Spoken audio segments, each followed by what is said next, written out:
మెదక్ జిల్లా వెల్దుర్తి మండల కేంద్రంలో ప్రభుత్వ ప్రాథమిక ఆరోగ్య కేంద్రంలో మంగళవారం ప్రత్యేక హెల్త్ క్యాంప్ నిర్వహిస్తున్నారు.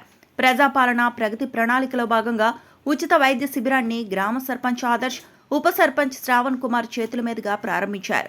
ప్రత్యేక వైద్య బృందం గ్రామస్తులకు ఉచిత వైద్య పరీక్షలు, రక్త పరీక్షలు నిర్వహించి మందులు పంపిణీ చేస్తున్నారు. ఈ అవకాశాన్ని ప్రజలు సద్వినియోగం చేసుకోవాలని సూచించారు.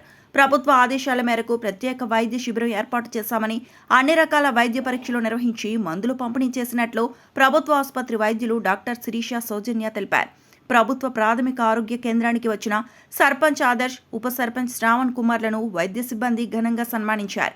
ఈ కార్యక్రమంలో పంచాయతీ కార్యదర్శి బలరాం రెడ్డి, ఆరోగ్య కేంద్రం సిబ్బంది పాల్గొన్నారు.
మరిన్ని అప్డేట్స్ కోసం మా ఛానల్ని సబ్స్క్రైబ్ చేయండి.